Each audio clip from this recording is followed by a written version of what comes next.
myth is that starting a private practice is hard. When we don't know something, it seems near impossible. Like I remember we had this guy from Korea that was living with us, and I made rice just in a pan, not in a rice cooker. And his mind was blown.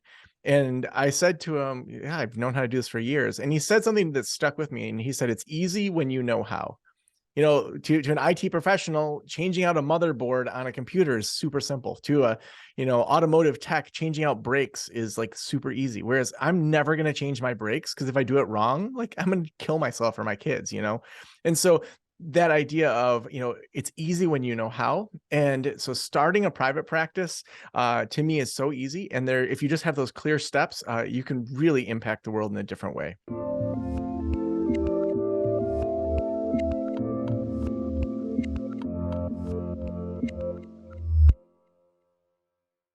Hey everyone, this is Devin Miller here with another episode of the Inventive Expert. I'm your host, Devin Miller, the serial entrepreneur that's grown several startups into 7- and 8-figure businesses, as well as a founder and CEO of Miller IP Law, where we help startups and small businesses with their patents and trademarks. If you ever need help with yours, just go to strategymeeting.com, grab some time with us to chat, and we're always here to help. Now, today we have another great guest on the podcast, Joe Sanok. And I always worry I'm gonna or say Sanok. That's Sanok, I think. But Joe, we're going to be talking about a few different things. One is starting a private practice. We'll in particular dive into a little bit of the mental health practice and maybe expand it out even a bit more into the future. Also be talking a little bit about how to go from professional services to building or based on the person to building a practice. Also building an audience, such as with doing a podcast, and maybe even talk a little bit about how you can get to the so coveted 4-day work week. So with that much as introduction, welcome on the podcast, Joe. Devin, thank you so much for having me. Hey, excited to have you on. So I kind of just gave a quick run through of some of the topics that we're going to be chatting about. But before we dive into that, and just as a reminder, the audience, Joe is on the sister podcast, The Inventive Journey. So if you want to hear his full journey and how he got towards that today, definitely make sure to go check out that episode. But for those that either don't have the time or don't have the desire to go check out that full episode, give the audience a quick introduction to yourself. Yeah, my background is around mental health. I'm licensed as both a counselor and as a psychologist, which are two different master's degrees. And so spent a lot of time working for community mental health, nonprofits, community colleges. But kind of in that process, realized that I had never been taught about the business of starting a private practice, and was just kind of learning as I'd go, and started a counseling practice back in 2012, which I eventually sold in 2019. And in that process, really just got excited about the business side of helping people go after starting a private practice. And for me, it's about living that life that you want to live, making the impact you want to make, being able to really design your own schedule. That's the side that I love. And so get to do that every day. We have membership communities for every phase of private practice, one-on-one consulting, and a ton of free resources. Outside of that, I'm a single dad of 2 amazing daughters who are 8 and 11. We have lots of fun. I usually have glitter in my hair, and just to be able to say, what is it in parenting that I like from what I inherited from my parents, and what are things I want to change. And so to really figure out that, to me, is an exciting thing to do. It's a great phase of life where they still want to cuddle with dad, and at some point they'll differentiate and become angry teenagers, and that'll be okay too. Well, fair enough. Well, sounds like plenty on your plate and plenty to keep you busy. So with that as a great introduction, excited to dive into a few of the topics at hand. So we'll start out a bit broader, but one of the things that I think that expands across a lot of different types of businesses, particularly service-based businesses, is the idea of when you start the business, it is, it's really centered around you, especially in the beginning. But even sometimes you'll build a big business and it's still centered around you. And that's because, you know the business, usually the personality or the face of the business, you build the relationships with, it's even as an attorney, a lot of times clients are more tied to the attorney than they are to the firm, because that's who they have their relationship with, which is great when you're building your practice, but it also can give you a drawback in the sense that as you're trying to maybe leave the practice, sell off the practice, bring on other people, do anything else and take it to a practice rather than just a solo or whatever you want to call it, then it becomes more difficult. So give us a bit of an insight, maybe just as a generally, how do you go about setting up a practice so that it's not so individual specific, so that it allows you to have more of that flexibility? Yeah, that's such a great question. I think it really taps into one of those pains that a lot of service-based professionals fall into. So it could be a therapist or a counselor, but also, accountants, lawyers, anyone that has some sort of one-on-one service or direct to consumer type of service can fall in that trap. So right from the beginning, when you're starting a practice, I think you need to decide, what's the general direction you think you want to go in. And so that could change over time. I'm not a huge fan of saying, here's my 5 or 10 year plan, because if either one of us talked about what we were thinking 5 years ago, it would be very different than how we're thinking now. And we probably would have thought too small. And so to just say, what's the general direction? Do I want a solo practice where I'm basically giving myself a job where if I don't show up, I don't make money? That's totally fine if that's what you want. Or do I want to be able to monetize this outside of my own personal time, which is personally what I would rather do. I would rather have it not just be tied to me showing up all the time. Mm. And so if you decide, okay, I don't want to just have a solo practice, I think I want to at least set myself up to expand in some way beyond my own time. A few things that you want to do is you want to look at potentially naming your practice something that is outside of your own name. And so, for example, I named mine Mental Wellness Counseling. And so mental wellness was something that I really resonated with. I liked the idea that wellness goes beyond just therapy, that, we're going to incorporate sleep and food and all these different things into the practice. And so then that becomes easier for the future.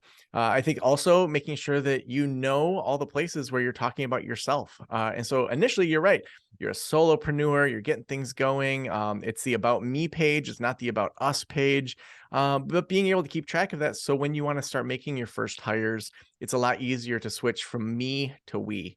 As well, making sure you're setting up those basic systems. And so making sure that you aren't just bootstrapping all of your accounting. You're not just bootstrapping all of your invoicing, that it's if you're doing it on your own, that's fine at the beginning. Maybe you are maybe you do have a lot of time on your hands, your time rich. But at some point, you're going to get full and you won't be. And so we want to be able to have systems set up that you can hand off to a virtual assistant, to a real assistant that's in person. It could be hand off to a team member in a different way. And so it's starting with those very clear systems where's the money? How's it coming in? How's it going out? What's the marketing? And then what are the services that we provide?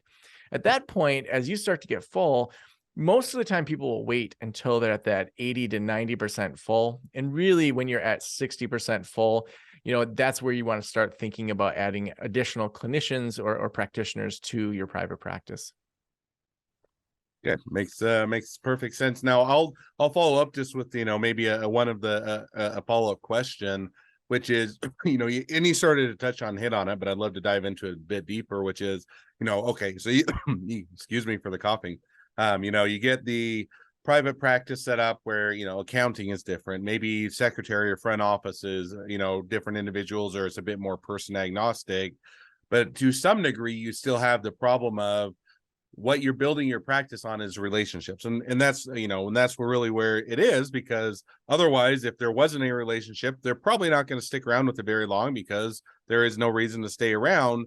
And yet, as we touched on, when you are relationship specific, you can't, it's hard to pass it off to another individual. It's hard to bring on new people to the team, other than they have to start from ground up and establishing those relationships. And if you ever want to leave the practice or sell it or step back from it, then it's really hard to pass along those relationships. So on that point specific, how do you build the relationships without building the Yeah. relationships, or how do you go about doing that?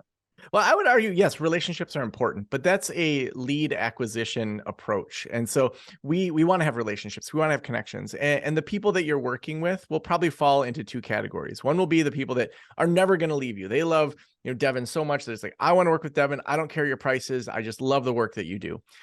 Other I want people all might of my say, clients to be that way. That would be right, awesome. exactly. If they want to pay whatever prices I want to charge, they probably won't. I probably will be a lot more expensive, but no, go ahead. Exactly. Well, but I would actually argue that most people are trying to buy outcomes. And so whether you're an accountant, a bookkeeper, a therapist, they're really looking for an outcome. So take my friend Greg. He's married to a friend of mine who she was a therapist for years. She's a business consultant similar to me. He was a Latin teacher, and then he got let go from that because they cut the Latin department. And he's like, what should I do? And he decided to become a bookkeeper. He went through all this training, and he's a bookkeeper for therapists. So I signed up with Greg because I know he's a good guy. I know that his wife is a business consultant. So he's got like an in-house business consultant to make sure that he's doing it right. So the relationship was front and center. Now, Greg grew very quickly. And then he hired on 2 people that check in, on some of the numbers. So the things that I don't care about Greg doing, like, saying, hey, here's these 15 receipts from last month that we need to have help itemizing. My assistant and I can coordinate with that person that isn't Greg, but my quarterly meeting with Greg better be with Greg, because that's who I trust the most to have the oversight. And that's what we need to look at when we're looking at expanding, is how do you become the public image of the business, and how do the individuals within it help you continue to grow that business? And so there's a couple different ways to do this. The first is to think about, okay, do I want to continue to just replicate myself? And so, for yourself, if you're doing all these trademark laws, is it just trademark law that you want to have other people help you with? Or do we also want to look at, maybe there's questions you get on different types of law that you have no interest in doing? So for a therapist, say I'm a marriage counselor, I help people that are married, people that are, maybe post-affair and they're trying to work on their marriage. Now, their kids might be going through something. It's unethical for me to see their kids from our ethics code, but also those kids need help. And so maybe I bring in a therapist that specifically helps, kids that their parents might be going through a divorce, or they might be going through a rough patch. And so deciding, am I just having one particular niche, or am I going to have ones that are related to each other? So when you have ones that are related to each other, you're not competing with other people that are there. And so you're positioning yourself under your niche, but now you have other people that can help with all the other problems of your potential clients.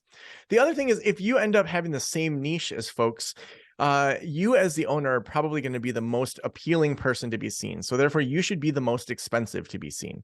And so how do we then do a proper handoff? You're saying, well, maybe, people don't want to get handed off. Well, first, we make your prices crazy expensive, where it's really like, if someone really wants to see you, okay, so the average therapy, person is paying $125 per session. Maybe you're $275 a session. But then you say, hey, I've handpicked these people. We've got some folks that have been with me for a couple of years. They're $225 a session. And then I've got some people that, we train, they're interns, they're $175 a session. And so to say I handpicked these people, I also consult with these people, I supervise these people, they follow my methodology. Now people are getting an outcome that they say, oh, like, I know Joe is known for this type of work, and I imagine now his team would be known there as well. The last piece is to give people sort of that guarantee. If you end up with your therapist, you end up with your accountant, with your attorney, and it's just not a fit, then just let me know and we'll find someone else. Like, we want you to have the best fit possible. And if they're not, just let me know. And this is usually a front desk coordinator, a virtual assistant, someone else that's doing this, because if you're on the line, then that's a lot harder oftentimes for you just to say no to these people versus having some sort of kind of barrier to entry that can make it appear more professional.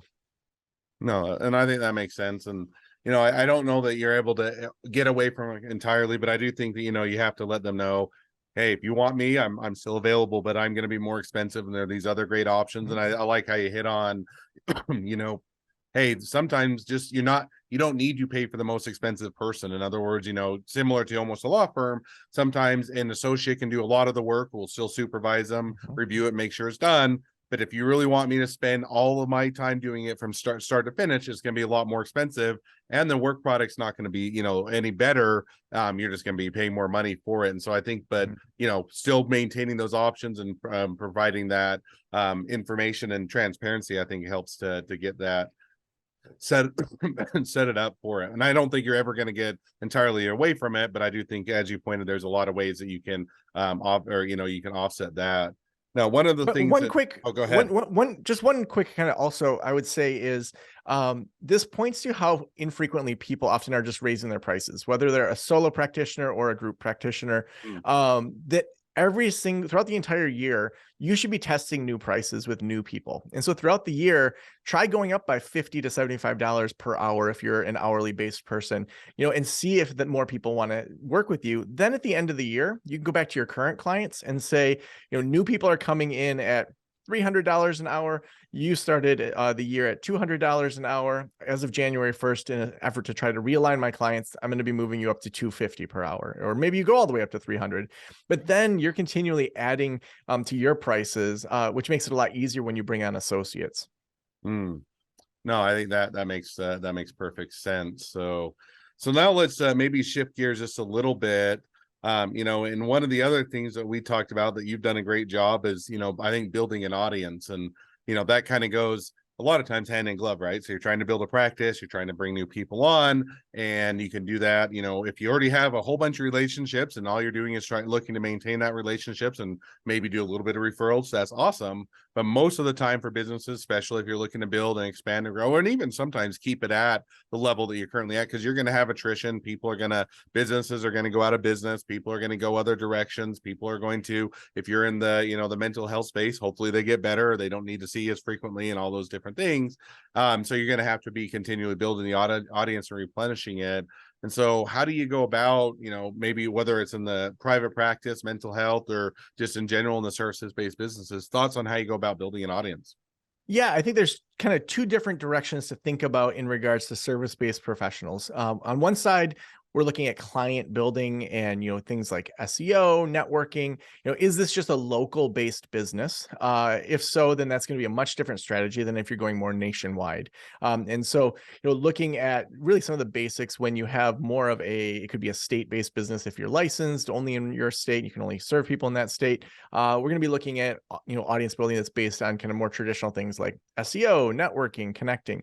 I would say where we really do a lot of our teachings with Audience Building Academy and with other ways that we teach this is when people want to go even beyond their practice to say, okay, I want to create a podcast. I want to create some sort of thing so that I can sell an e-course, that I can sell a membership community, that I can have downloads that people pay for.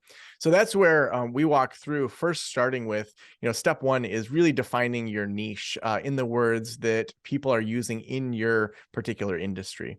After you've really defined that niche and that problem, and done some looking at, say, Google Trends and looking at other people's blogs and what's ranking, to then build out an email course. We always have people start with an email course because then you have somewhere to point people. And so, if someone's starting a private practice, we have our 28-step checklist over at practicethepractice.com/new. And then they get this email course every single week on starting a practice. You have somewhere to send people instead of just, you're out there blogging and it's like, well, people like you, what are their next steps? And so in an email course, what you want to do is have it be more robust than just a typical download. So great that you get a checklist from me, but then we want the first 3 emails to really define what is it that in your industry has set up people for failure. So for example, let's take trademarks. So if we look macro wise, the average person is not ever taught anything about trademarks, copyrights. Like society has set you up to fail and be screwed over in all these different ways. Email 2 is going to be other societal things. It feels so complex to do all these things. And so we have 3 emails that walk people through, say, the trademark and copyright process in regards to macro. The next 3 emails are going to be quick wins. Okay, so here's some things that you can do to learn about trademarks, to learn about copywriting, to see if you even should hire an attorney. And so you're prepping them to potentially work with you, but more importantly, you're giving them solid information that whether or not they work with you, they're going to say, oh my gosh, Devin taught me so much. So these are quick 5-minute a Google search, or, a quick article, or, hey, here's a 3-minute podcast that's going to really help you. And then the last 3 are going to be long-term habits. So what are the long-term habits, to protect yourself when it comes to trademarks? So a year from now, things that they should still be doing. So now if we start there, instead of saying, I want to be on 10 podcasts and, I want to build an e-course, and you're building out all these products without any audience, well, we want to start with, okay, now we have an email course. So later on, as we do more media, as we get our name out there, as we do more audience building, we have somewhere to point them to. And then after that, we want to say, now we can launch a product, instead of saying, let's build out this product and have no one to sell it to. No, I think that makes sense. And I like how you kind of split into, there's a bit of the near term and the long term, and you're kind of build the audience. In other words, hey, it's some quick wins. It's, how give them some snippets of information, get their attention and get them started. But then you're also going to have the content that is going to keep them there for the longer term and that's going to continue to help them to build a practice, and I find that interesting just because that's, one of the things that, as I've continued to, even with my practice, build a law firm, there are podcasts that are out there, and I love podcasts. Usually if I'm listening to anything, it's either a podcast or it's an audiobook, or one or the other is basically only things I ever listen to anymore. But one of the podcasts I listened to, it was awesome and great when I started out, and it gave me ideas. And then it kind of felt like once I implemented enough of those, the value started to taper off because there wasn't new or ongoing content for the place we were at. And most of it was set up for people that were just starting out or were smaller or were just, and it felt like it was repetitive. And so stop listening to those podcasts, not because they're great, but just because the value and the information I was getting wasn't being as helpful. And so I do think that you need to, as you hit on, build that into what you're building, or build it into it that you're going to have both the near term and the long term if you're going to continue to maintain and build the audience and be able to provide that. So now with one other, maybe shifting one more gears, just because one of the other things that I think that is kind of the coveted thing that everybody wants to get towards, and yet few people ever attain, is the 4-day work week. And now you can, if you work enough hours, you can, if you work 20 hours a day, 4 days in a row and working 80 hours, well, you could probably get to a 4-day work week. I don't think that's what people are wanting or anticipating. When I think typically when you talk about a 4-day work week is, I'm not working. I work hard when I'm there. I'm not working as often, or I get a bit more breathing room or a bit more time to relax or get to enjoy what I've now built. But, it's a lot easier said than done because you're still the one that most of the time when you're the founder, owner, manager of the business, you're still having to deal with the problems. You're still having to give the insight, the direction, the inspiration, and all those out. And even if you build in a good team, it still is one where you're still generally the center of it. So how do you transition or shift as you get to the right point in the business to get to the 4-day work week? Yeah. So for specifically service-based professionals, what you want to look at is first, what's your hourly for just your one-on-one? And then are there services that you could offer one-on-one that are more robust? And so it may be that you're doing business consulting with people that are running your type of business. It's still one-on-one meetings, but maybe you can charge twice as much. Then we want to look at how do we go from one-on-one to one to a few? And so it may be, maybe you have a bunch of people that they want to do some trademark things, and for them, they can't afford your one-on-one to have you do something. And so is there a small group that you could say, okay, we're going to have a small group of 6, you're going to learn how to file these things yourself, and your takeaway per hour ends up being significantly more, but then you're helping them pay a lower cost. So to then go from one-on-one to one to a few. And then we want to look at going from one to a few to one to many. And so that's where a membership community, an e-course, some sort of automated download then helps to build that passive income. And so we're doing that, but we're also continually looking at where is our audience headed next? So for example, we started this thing called Next Level Practice. It's aimed at people that are solopreneurs. They're starting a solo practice in some way. We did this whole interview way to make sure that we sold out right at the beginning, which I can go into after I kind of talk about this part if you want me to. So we sell out the first cohort of Next Level Practice. Our goal was to have somewhere between, I think we had set 50, and that sold out right away. And so a couple months later, and they're paying at that point $55 a month ongoing. We raised the prices to $66 for the next group, $77 for the next, and right now we're at $99 a month. We have, 400 or 500 members. So to then have these people that are growing, well, we noticed that after 9 to 12 months, people are dropping out, like what you're saying about this podcast. And so we started to survey people whenever they exited, saying, yeah, we're happy to turn off your payments. Just want to talk with you about what's going on. They're like, I was so successful in 6 months, I'm completely full. It's like, okay, well, do you want to do anything else? And they're like, I would love to start a group practice, but I have no idea how. So then we started this 6-month program that was very time limited, guaranteeing that they would have their first hire in 6 months. And if they didn't, they could come back through it for free. And we would do this every 6 months, this thing we called group practice launch. And so it was very methodical, step by step, all the way through. They got to the end of it and they're like, I have a group practice. Well, like, how do I get support? Like, I don't want to go back to Next Level Practice. That's a bunch of solo practitioners. So then we started another membership community called Group Practice Boss. So now we have these people that all own group practices that we've trained for the most part that now are paying $149 a month. So we have, 150 people that are in that group. So then the next group after that says, I don't really want to do as much group practice anymore. I want to go do podcasts and other things. So that's where we launched Audience Building Academy, which now is a 6-month program that walks people through how you position yourself to start an audience. So letting yourself grow with your audience. You may have these big dreams, but if your audience isn't keeping up with you, then it's just an idea. And so making sure that at every phase, you're walking them through the 3P process that we teach, to be able to know what their pain is, what's the product they dream of, and what's the price that they would pay for that. No, and I think that's a I like the kind of the progression. In other words, it is one where day one you're not going to probably get to the 4-day work week, and you're going to have to be intentional and also have that accountability in order to get to that. We're already starting to wrap towards the end of the episode, and we've only scratched, I think, the surface of what could be a lot of additional fun and great discussions. But as we do wrap towards the end of the episode, I always have one question I always like to ask at the end of each episode. So we'll jump to that now, which is, within your industry, what is the biggest myth and why is it wrong? Yeah, the biggest myth is that starting a private practice is hard. When we don't know something, it seems near impossible. Like I remember we had this guy from Korea that was living with us, and I made rice just in a pan, not in a rice cooker. And his mind was blown. And I said to him, yeah, I've known how to do this for years. And he said something that stuck with me. And he said, it's easy when you know how.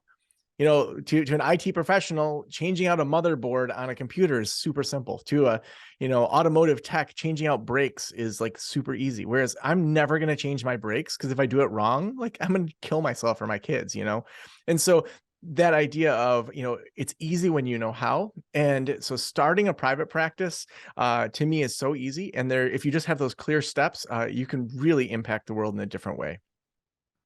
No, I think that's a great, myth to dispel. And it is one where once you figure it out and as you put in the time and effort, you will get to the point where it does become easier, similar with anything, but it does require that time and effort, and it becomes from hard to easy, or at least easier, maybe not always easy.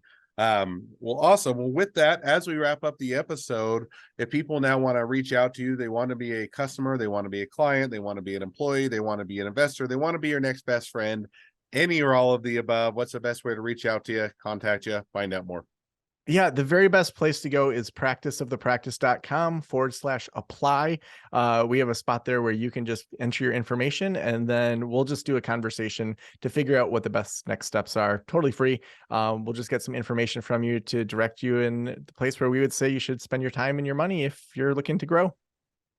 Awesome. Well, I definitely encourage people to reach out, utilize a great option and service in order to grow your business and make sure to build something that lasts and allows you to live the lifestyle that you want. So with that, thank you again, Joe, for coming on the podcast. It's been it's been a pleasure. Now, for all of you, the listeners, if you can help us to share all this great expertise with even more startups and small businesses, just go click share, subscribe, and leave us a review. Helps us to even help more startups and small businesses. And on that note, if you ever need help with your patents, your trademarks, or anything else with your startup or your small business, just go to strategymeeting.com, grab some time with us to chat, and we're always here to help. Well, thank you again, Joe, for coming on the podcast, and wish the next leg of your journey even better than the last. Thanks so much.